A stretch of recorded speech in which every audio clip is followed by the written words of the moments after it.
Hello, inmates, and welcome back to the cellblock Scorch. I'm Cricket, and I won this week. The prompt was given by Bones.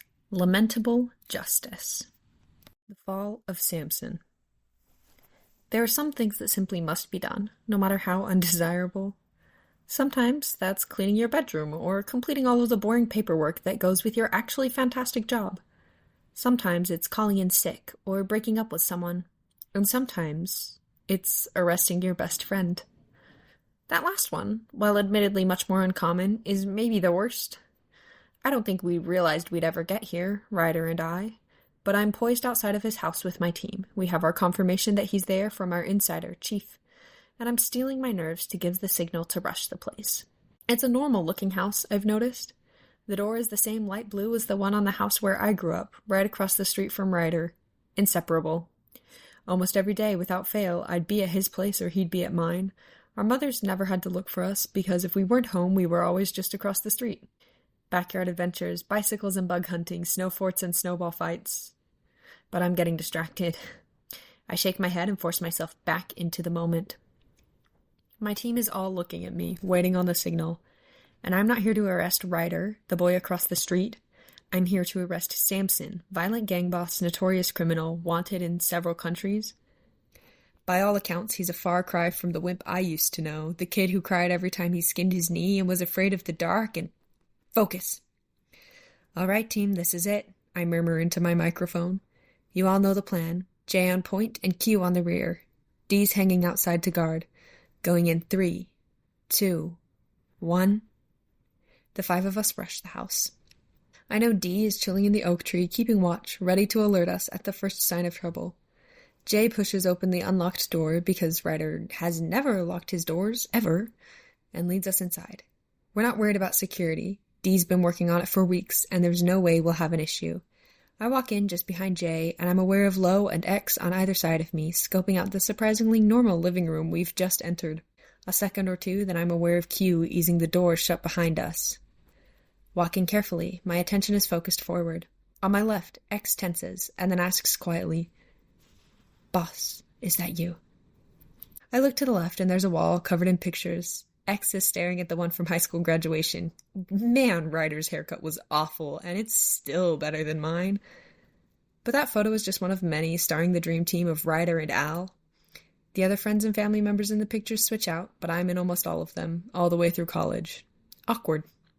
Maybe I should have told the crew. "Boss," X asks, "do you know him?" The whole team has stopped, and they're all waiting on my answer. X is tense. J is ready to move on. Q just staring, unblinking. Yeah, or I did, I shrug. But it's been a long time. Lo reaches out and puts a hand on my arm. "Are you going to be okay doing this?" "Course, we have a job to do," I say, and start walking again. Samson needs to go down. Jay quickly takes point, and we make our way down the stairs. I know Lo was worried about me, but I put that aside to focus. Through a hallway, then we turn the corner and see a TV playing a movie. Samson is sitting on the couch, awfully cozy with our Chief. Oh boy, I knew Chief would do a good job, but not that good. "Man, Chief, really?" Q mutters from behind me, just as Jay steps forward. "Samson," Jay says, menacing. He pauses his movie and turns to look, surprise flicking across his face. "On order of the FBI, you're under arrest. Are you going to come quietly?" Ryder, no, not Ryder, Samson, sighs as annoyance settles into his being. "Lee, let's take him out," he says, standing up and coming towards us. I can feel Jay and Q itching for the fight, and then Samson's eyes land on me and he stops. "Ow, what? What is this?" He tilts his head like he used to do at math problems. "Why are you here?" "I've come to take you down, Samson. You need to be stopped." The look of betrayal that fills his eyes is enough to break my heart, just before Chief steps up behind him and knocks him unconscious. My best friend on the floor. Tears fill my eyes, and I tell Jay and Q to carry him out. Okay, so this is Bones. Was the judge for this Scorch. I was the one who gave the prompt, obviously, Lamentable Justice. And both of the pieces submitted for this week were so good. Just the exact type of tragic, inevitable horror that I wanted from this. The difference that really made Crickets the winner in the end was probably the nature of the tragedy. So Peishi wrote about someone lamenting their own punishment, even though it was necessary, and it was good. But this was the tragedy I wanted. The interpersonal drama, the betrayal, the decision to uphold your moral values even when it means taking down someone you considered a friend. Now that is tragic, and I am thriving on it. I just really love the entire thing of one or both people just knowing that their friendship that has been going on for years is coming to an end because of one of their decisions, and it's so good and it's so sad. Yeah, that's really all I had to say. I just really enjoyed this piece. It was tragic and I loved it. Thanks for listening. All right. I want to talk a little bit about this piece because I did some things that I feel like were really interesting in it. I remember really clearly, and I don't know why I had this idea in particular, but I wanted to write about a group of people and see if I could do it without using any pronouns. If you go back in the piece, you'll look and see that the only people with specific pronouns are Al, the POV character, and Ryder or Samson, who is gendered masculine. He is he, him pronouns. But Al, because it's the POV, doesn't have any gender specifically in the piece. And all of the rest of the people, I avoided ever using a pronoun. Using a group made it easier to do that because you need to clarify who's speaking all the time. But I did a little bit of Jay touched Q's arm where I maybe wouldn't have. It was just an interesting little experiment I wanted to do. And it's funny because I feel like reading this back, it kind of feels like the start of baby's allyship. Not that I was that young at the time. I was back in 2018 just kind of really starting to understand I don't know, being genderqueer or what it meant to be trans. I was starting to get to know people and understand a little bit more about that experience, even though it's not mine. And I feel I don't know, this is kind of reflected in this piece where if I wrote it today, I think I would just lean more into having some of these lovely people have genders that aren't the binary instead. Or I might be more comfortable giving binary genders to some of them if I knew that some of them didn't have them. I don't know. I think I would hit it differently. I also I love a cool team dynamic. I have little backstories about all of the team's names and what their different specialties are and stuff. And I want to use them in more stories. I only have one other one with them at this point, which is kind of funny. Another thing that would be different about this if I wrote this now is they wouldn't work for the FBI. This is a criminal heist team or something. They wouldn't work for the FBI because ACAB, obviously that is something that my feelings have really developed differently on in the last 6 years.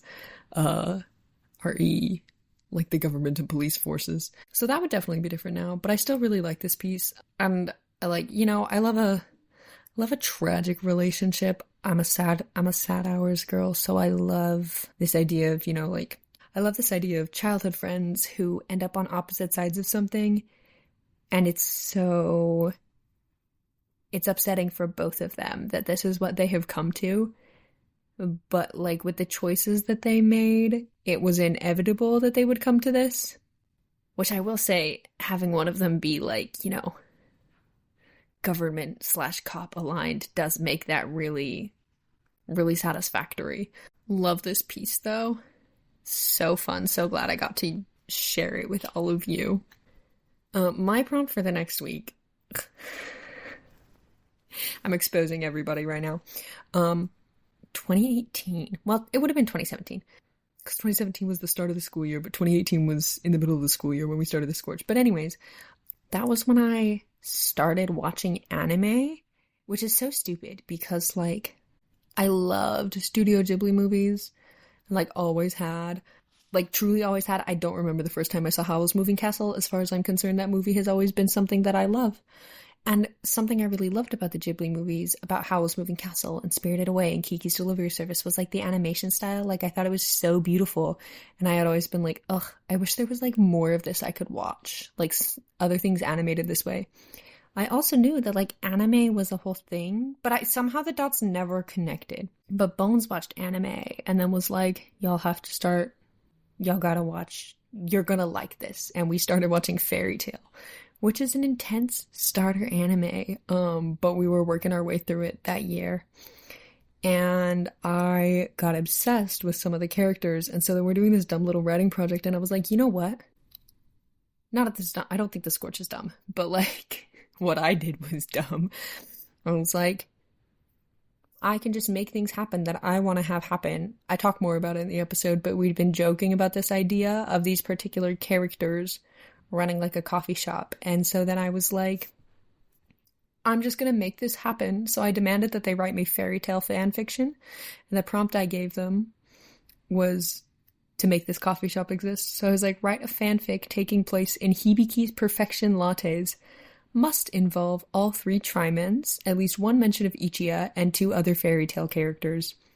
So if you don't know the anime Fairy Tail, you're not going to know all the characters, but I promise you will have a good time with the episode whenever it goes, because like Bones and Peishi both did such a good job. This was the first time fanfictions were demanded. It will not be the last. But I hope you all enjoy that as much as I did. Hey inmates, this is Bones with a quick announcement before episode end. We have officially got our Patreon up and running.